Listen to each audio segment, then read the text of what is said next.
today's video, I'm going to be going through my all-rookie team from the 2022 season. And before we get started, make sure to like and subscribe and also follow us on all of our social medias. You can find the links for those in the description below. I don't think there were any great rookie quarterback performances this year, but Kenny Pickett and Brock Purdy were both good, and I'm going with Pickett over Brock Purdy. Despite Brock Purdy's playoff success, I was a lot more impressed with Kenny Pickett's film. I think he was asked to do a lot more difficult job than Brock Purdy, considering the offensive scheme and the offensive line. Both teams had great receivers, but Purdy was thrown to a lot of wide open guys, and despite missing the playoffs, Pickett ended the season really well, so he's going to be my pick for quarterback. For running back, I went with Dameon Pierce and Kenneth Walker III. I also considered Tyler Algier, who had a great rookie season, 4.9 yards per attempt. But going back through his film, he was getting so many wide open running lanes because of how good the offensive line was and how creative of a play designer Arthur Smith is. Dameon Pierce and Kenneth Walker are just much more dynamic playmakers, and I like what they offer you outside of the structure of the offense. Dameon Pierce did have 4 fumbles, whereas Algier and Kenneth Walker each had 0. So if you wanted to put Algier over Pierce, I think you could make that argument. It seems like we say this every year, but this was one of the best rookie receiver classes that I've ever watched. But to me, there's no debate that Garrett Wilson is wide receiver 1. As a smaller receiver, he's an elite route runner with rare separation ability, but he doesn't really have any of the weaknesses to his game that you traditionally see with receivers of his size. He can make insane catches in traffic, he can run routes over the middle of the field and hang onto the ball while taking a hit, and he's been even more dynamic after the catch than I expected. Garrett Wilson had 22 forced missed tackles this year. No other rookie receiver had more than 8. So to me, Garrett Wilson is the clear choice for wide receiver 1. My wide receiver 2 is Chris Olave. He and Garrett Wilson were the only rookie receivers with 1,000 receiving yards. And similar to Garrett Wilson, Olave came in as a polished route runner, and that translated at the NFL level. But what puts Wilson over Olave for me is that he ran a more diverse route tree and did a lot more after the catch. My third wide receiver is George Pickens, and he had a really interesting season statistically. This table shows 538 and ESPN's receiver metrics, which are based on Next Gen Stats tracking, and it splits receivers' performance into getting open, catching the ball, and creating after the catch. And George Pickens had a 48 open score, which ranked near the bottom of the league, which means he's not creating a lot of separation, but he had a 99 catch score, which ranked 1st overall. So when it comes to projecting these receivers' careers going forward, I would actually go with Drake London over George Pickens, because winning in contested catch situations isn't usually that sustainable from year to year. But for an award based on just this season, I would give George Pickens the slight edge. He had some of the most insane contested catches that I've watched from anyone this year, and Drake London was really good, but he had some key fumbles in high leverage situations. Tight end was pretty much a no-brainer. I went with Chig Okonkwo, 32 receptions for 449 yards and 3 touchdowns, and an 84.6 PFF grade. If you look at any efficiency metric like yards per route run, EPA per target, Chig Okonkwo had one of the best rookie seasons of all time for a tight end. He averaged 7.8 yards after the catch per reception, and the next highest for rookie tight ends was 5.2. And he still needs to improve as a blocker, but it's not like the run blocking was bad by any means, especially when you compare him to other tight ends in this class.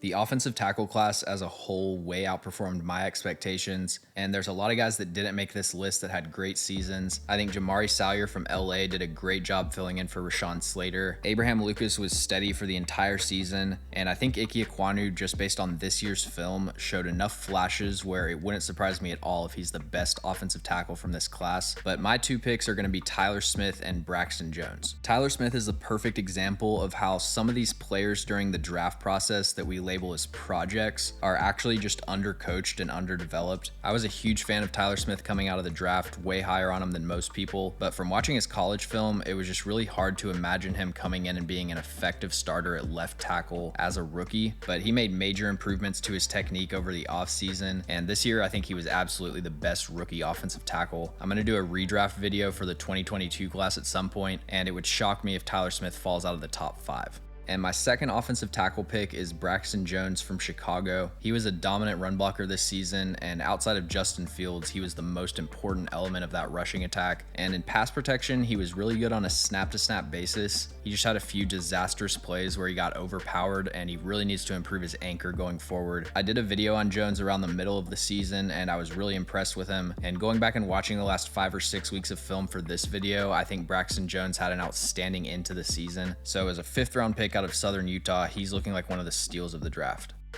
The rookie guard class has been pretty underwhelming to me. If I was just picking my 5 best offensive linemen, I don't think any of these players would make it. But I'm going to go with Zion Johnson and Spencer Burford. If you just look at the second half of the season, I think Zion Johnson was probably the best rookie guard. He struggled in pass protection early in the season, but he cleaned that up down the stretch. And the Chargers' rushing offense was a major disappointment this year, but Zion Johnson had nothing to do with that. And then my second pick is Spencer Burford, who was a 4th-round pick out of UTSA. He allowed the fewest pressures of any rookie guard, only 18 pressures allowed on 432 pass blocking snaps, and he showed flashes as a run blocker, but he really needs to improve the consistency. From one snap to the next, you'll see a big time highlight block and then a blown assignment that leads for a loss of 2.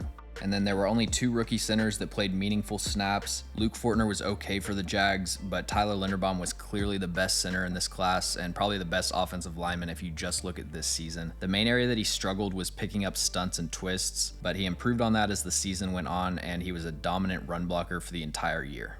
Edge rusher was a really easy pick. Aidan Hutchinson led rookie edge rushers with 53 pressures, 11 sacks, and 36 run stops, and he also had 3 interceptions, and he really impacted every single area of the Lions defense. And then Kayvon Thibodeau was my second pick, 45 pressures, 4 sacks, 29 run stops. Similar to Aidan Hutchinson, he wasn't a consistently impactful pass rusher, but he was able to provide value even when he wasn't winning off the edge. There weren't many rookie defensive linemen that had full-time roles and played a lot of meaningful snaps, but my 2 picks are going to be Jordan Davis from Philadelphia and Travis Jones from the Ravens. But I was really impressed with what I saw from Devontae Wyatt over the last few weeks of the season, and I think if the Packers had been playing him 30 snaps a game for the entire year, I would probably have him over Travis Jones. My 2 linebackers are Malcolm Rodriguez and Leo Chenal. Rodriguez was a no-brainer in my opinion, but the second spot was honestly a toss-up between Leo Chenal and Damone Clark. Neither of them really played a full season of snaps, and they both showed a lot of high-end flashes and minimal playing time, but I went with Leo Chenal because he did a much better job of avoiding blocks and keeping himself in the play. This is one of the best rookie cornerback classes of all time, definitely the best one since I've started watching film, but cornerback 1 is easily Sauce Gardner. He was my first pick for All-Pro, and statistically, he had one of the better cornerback seasons of the last few years. He played 152 man coverage snaps this season, and he was targeted 24 times, allowing 8 receptions for 54 yards. And heading into the season, we knew that Sauce Gardner was going to be a good press corner, but I was blown away by his ability to stick with guys down the field, and he was so consistent in zone and match coverage situations. Cornerback 2 would be cornerback 1 in a normal year, but I'm going with Tariq Woolen, 6 interceptions, 10 pass breakups, and he didn't have the season statistically that Sauce Gardner did when you look at yards allowed, but if you built a cornerback in a lab, it would look and play like Tariq Woolen. And I'm not saying he's going to reach it, but I think Tariq Woolen legitimately has GOAT potential at the cornerback position.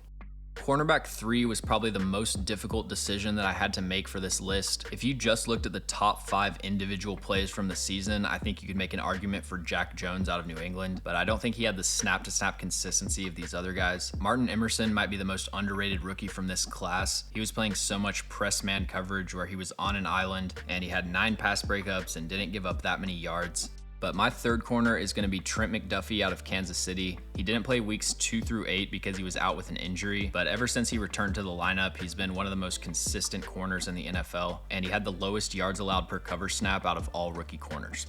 And then my first safety is Kyle Hamilton, who didn't actually play a lot of safety over the second half of the year. In week 8, the Ravens moved him to the slot and had him playing a lot of man coverage on tight ends, which I think is the ideal role for him moving forward because he has the size and length to match up with these tight ends and bigger slot receivers, but he's at such an athletic advantage over them in terms of his movement ability. Kyle Hamilton was somewhat of a boom-bust prospect because he has such a specialized skill set, and so it was easy for me to imagine a scenario where he goes to a team and they play him out of position, but credit to the Ravens for recognizing his ideal positional fit, and he had a huge positive impact on their pass defense.